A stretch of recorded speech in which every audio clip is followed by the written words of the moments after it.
G'day, I'm Mick Webb from Invite. We're here today running some cool burning workshops. We've been funded by the Foundation for Rural and Regional Renewal to undertake these workshops for local community. There's been a real concern in the local community about the threat of fires. Since the Black Summer fires in 2019, where it wiped out over 150 houses in the Clarence Valley. We're running these workshops today with traditional owners, fire practitioner, ecologist and private landowner. Invite have joined these forces to run these community workshops due to that concern of the ongoing risk of bushfires. The workshops that will be able to give the local community an understanding of cool mosaic burning and what the traditional owners were undertaking for their land management practices. My name's Craig Little. I practice original burning techniques through the winter. I'm at Barbara Lindley's property. We've run a 4-day workshop. We decided to run the workshop for the wider community so we can pass that knowledge on. As everyone realised, we had those big fires a couple of years ago, and it sort of woke everyone up, and we really need to start looking at the First Nations to start learning that knowledge and start using that knowledge to mitigate those fires. Original burning techniques revolve around sort of mosaic burnings, slow, cool burns. You do it at the right time, and then it's much cooler, the flames are a lot lower. It's usually in the winter. The benefits of the original burning techniques is what's meant to be here will come back, and what's not meant to be here will go. We really need to look at First Nations people and start, asking them to pass on that knowledge to everybody, and we really need to start working together to look after the landscape the original way, which is the best way. I'm Barbara Lindley, owner of this property, which I bought about 6 months before the 2019, those terrible burns. The fire just ravaged this place. You wouldn't realise, but it was absolutely devastating. And because of that, I wanted to do things differently. I'd read Victor Stephenson's book, Fire Country, which is definitely worth read. And I was very fortunate to meet one of his students, Craig Little. We just got together, and this is my 3rd year of cool burning. And I really like this method because it looks after the environment, it looks after the microorganisms, it looks after the insects, the birds, the way it's done, and it's just done in a lovely sort of mosaic pattern. I've actually got tracks through here, and they're fire breaks, but it also means that you can actually see what's going on. So I was very happy, and this is my 3rd year, to invite people along to show how things can be done differently. Totally different than fire reduction, those hazard burns, because they're hot burns. This is a cool burn, and it gets rid of what's not supposed to be here, and that's what I like. And it's to encourage the native wildlife and also the native plants. I actually would like to say to people thinking of doing this, it looks easy, but it's not. And I'd be very, very careful. Things can change very quickly, and you really have to be very, very aware of your landscape, the wind and the temperature. That is really crucial. So just don't go and try it, or if you do it on a very small area, but be exceptionally careful, because I've got a feeling some people think, oh, this is easy, you can just put a little match down, and that's totally fine. But it's not. There are so many key things, and I think it's we are so lucky that we've had Craig to teach us so many things, and the more I spend with Craig, the more I'm learning, and he's got such an amazing knowledge, which I think we've been very fortunate to have. And that's what I wanted to do, these workshops, to share, to be able to share with people what you can do differently. My name's Kobe. I'm from Coffs Harbour. I'm a local Gumbaynggirr man. I've got a background in bush regeneration and land management, and I think it's the way of the future. Going back to the past and drawing on that history, and I think that's going to be the future for land management for Australia. It was interesting to see how the fire reacts to when the temperatures cool down, and what it takes to create a bit more of an intensity and get the right temperatures for the burn to trickle through. I've got a bit of a background with fires, and I know how they react and how they behave. But it's interesting to to come through at night and even in the afternoons and see how the fire just slowly trickles through the bush. I think that's been one of the big things with people here, is how surprised they've been with how the fire reacts and how slowly it actually moves. My name's Stephen Swift.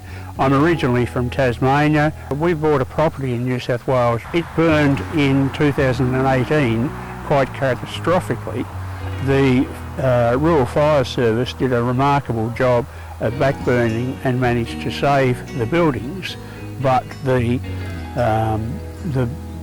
forest itself that was there, and it's been unlogged, that particular place. It hasn't been logged or cleared, so we were very keen to make sure that it stayed in a condition that was conducive to the native flora and fauna, that we got rid of the weeds. But after that hot burn, we got a lot of weeds springing up, because when you get a hot burn, that's the conditions that suit a lot of the weeds that you don't want. Yesterday we were looking at a night burn, and it was interesting to see the difference between what happened during a night burn and what happened during the day. During the day the fire went much more quickly than at night. At night it slowed down, the wind had dropped, so there wasn't as much wind. The other thing was, of course, because it's at night, the temperature's lower, so that means that the fire doesn't progress as quickly. We still use the same principles to light the fire, that is, lighting it, normally lighting it so that it's going against the wind rather than with the wind, because if it goes with the wind, then of course it's likely to go much further and faster than you wanted. So you always light it so it goes against the wind. And similarly with the slope, if the slope of the land is reasonable, then you shouldn't light it at the bottom, you should light it at the top. Obviously, because if it's going uphill, then the draft the fire creates moves it along fairly quickly. And those are a couple of the principles that underlie the way that the First Nations burning works.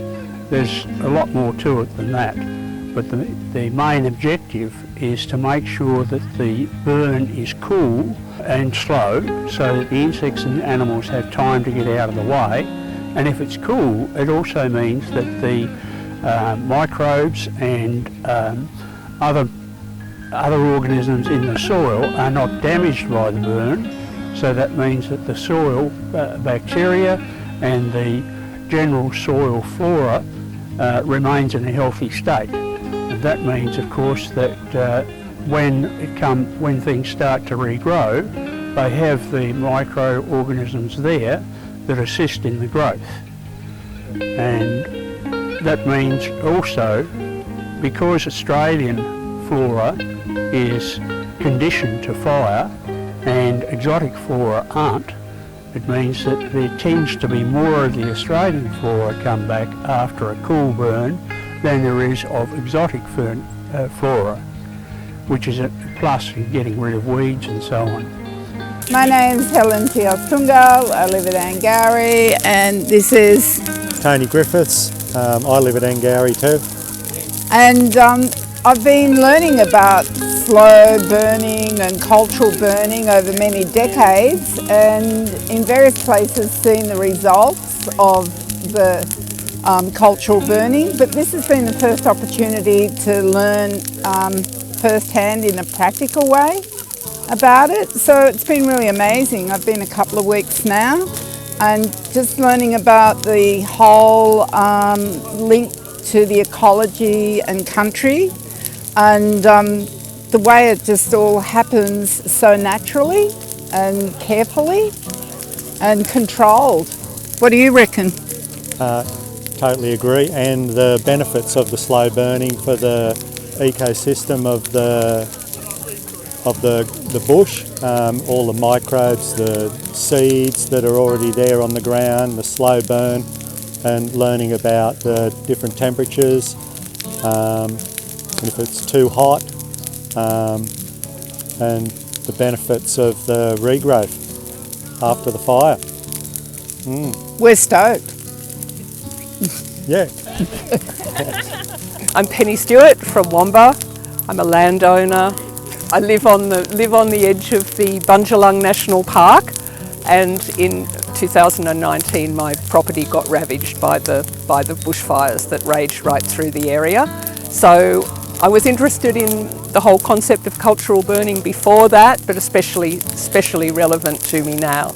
And this opportunity came up, and it's just been a marvellous opportunity to listen to Kath and to Craig explain, you know, the aspects of cultural burning, looking at the land, just looking at the signs, gauging the weather, gauging temperatures, dividing up the land into small patches and working really small until you understand what you're dealing with. It's been, yeah, a privilege to be able to take part in it. Beautiful. Thank you. Give me my expensive tool back. Thank you.